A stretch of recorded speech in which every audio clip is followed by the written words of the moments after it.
Hi everyone and welcome back. In this lesson, I will show you how MidJourney can be used in many different fields. I will not only share prompts but also explain how they are built and what kind of results you can expect. At the end, I will also demonstrate how to use your own images as the base for a new creation. Okay, let's start with the first usage, and it is content creation. The prompt is something like this: minimalist flat illustration of a laptop and coffee on a desk, cozy atmosphere, and pastel colors. AR 16 to 9, since I want to have a horizontal or landscape result. For blogs or social media, we usually need simple, flat, and clear visuals. That's why in this prompt I use the words minimalist flat illustration. This tells MidJourney to avoid too much detail and give us a clean, modern style. I also added pastel colors for a soft and friendly mood. So I expect a soft, vector-like image of a desk setup with light colors, perfect for a blog thumbnail or Instagram post, as you can see.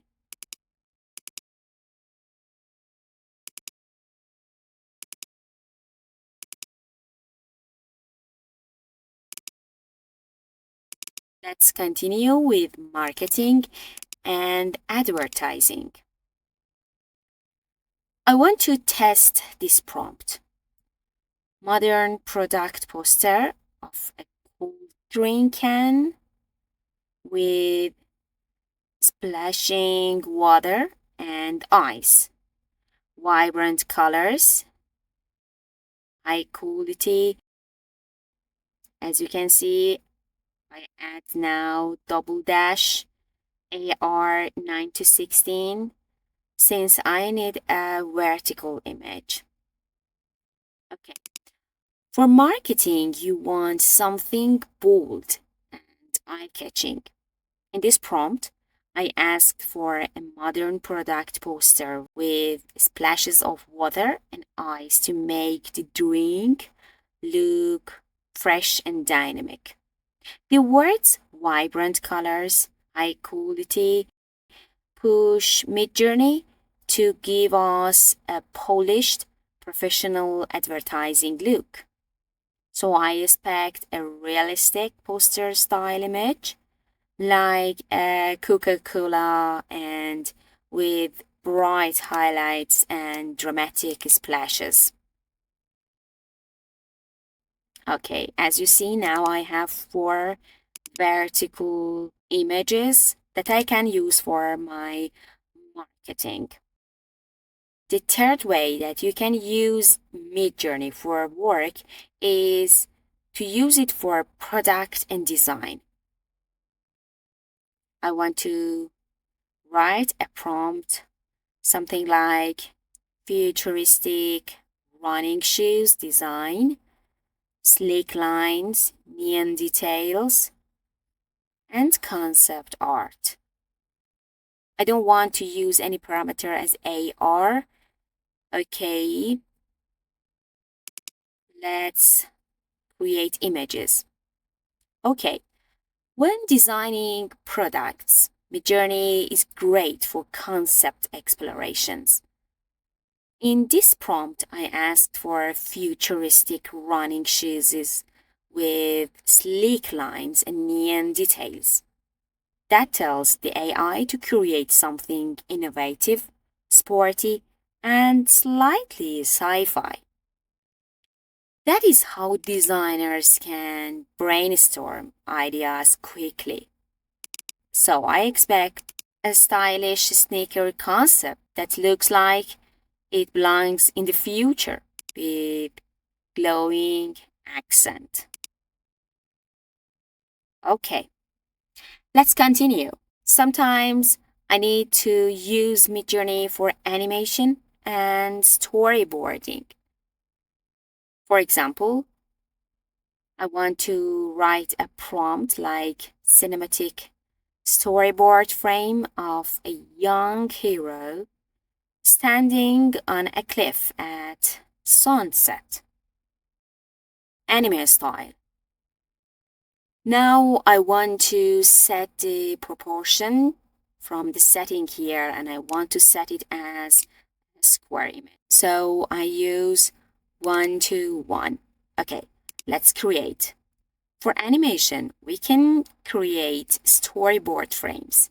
Here, I wrote cinematic storyboard frame and anime style.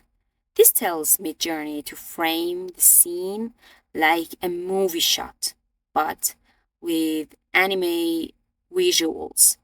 The scene description, young hero on a cliff at sunset, sets the mood and story.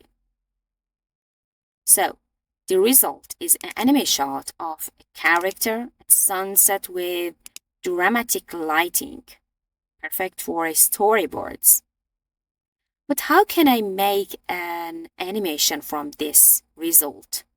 The easiest way to make an animation in MidJourney is to clicking on one result, and here in the right side, bottom right side of the new page, you can find animate image. I can simply select, for example, motion low. You can see that another package of images, and in this time animations are creating and generating for you. So you can see how your image is turning to animation. Simple but useful animations. For example, if I back to my previous results, for example, the images that I generated for cool drink can, I can simply select one of the series of the images that I generated. I can select motion high, for example.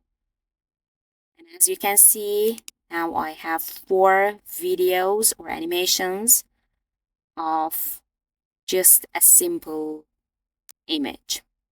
And you need to know that this is the easiest way that you can create animations in MidJourney. And in the main course, you can find out how to create professional animations in MidJourney. Okay, let's continue. We spoke about how designers can brainstorming by the help of MidJourney. So another use of MidJourney is in architecture and interior design. For example, I can write a prompt just like modern glass house on a cliff overlooking the ocean, minimal design, and photorealistic. This is a good way for brainstorming in architecture. In architecture, it is useful for quick sketches. In this prompt, I asked for a modern glass house on a cliff overlooking the ocean. Words just like minimal design and photorealistic push the AI to create something clean and realistic, as if it is a rendering. So, in the result, we can see a luxury modern house with floor-to-ceiling glass sitting above the ocean on rocks. And now you, as an architect, can change any detail of this result to have your preference step by step. MidJourney can be useful in art and creativity. Let's test this prompt. A surreal portrait in the style of Van Gogh. Let's be creative. Mixed with cyberpunk neon lights. You know, artists love combining styles. Here, I asked for a surreal portrait in the style of Van Gogh, but mixed with cyberpunk neon lights. The AI will merge classic brushstrokes with futuristic glowing colors. And you know, this is how you create unique digital art. As you can see, a portrait that looks painted with Van Gogh strokes but glowing in neon purples and blues. Okay, let's save this result for now, okay? And of course, you can use MidJourney in education and infographics. For example, let's type colorful educational infographic about the solar system, flat design, and now set the proportion because I want to have a horizontal result. For education, flat graphics are often the clearest. In this prompt, I asked for a colorful educational infographic about the solar system. Keywords, flat design, tell MidJourney to avoid 3D and stick to simple, readable visuals. You can see the results here, a clear diagram of planets in orbit, designed like an infographic for a classroom slide.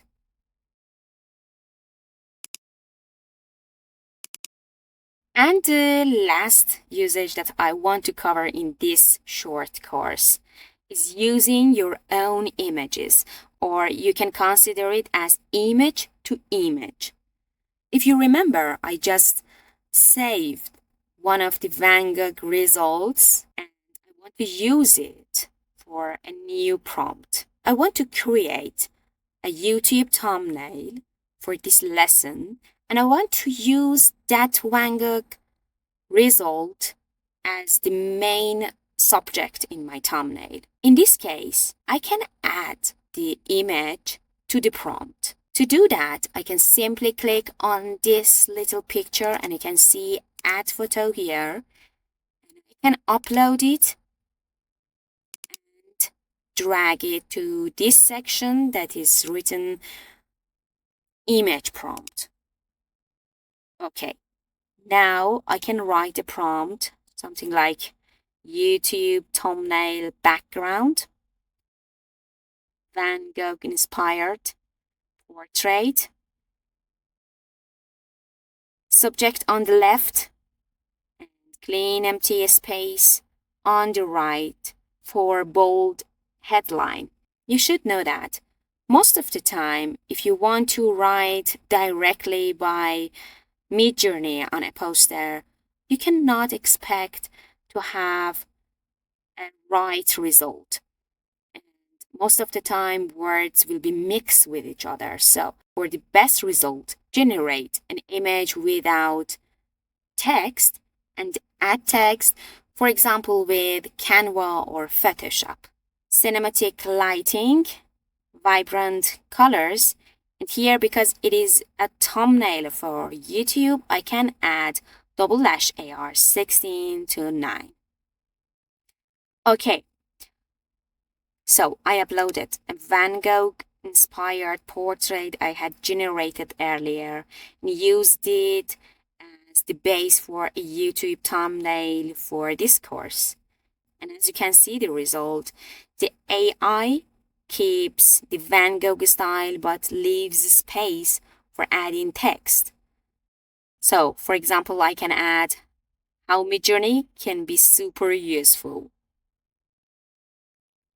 So, in this lesson, we saw how MidJourney can be used for content creation, advertising, concept design, architectural visualization, image-to-image creativity, and even simple animations with motion. This is just a starting point. If you want to explore professional level image and animation generation, make sure to join the full course on my page.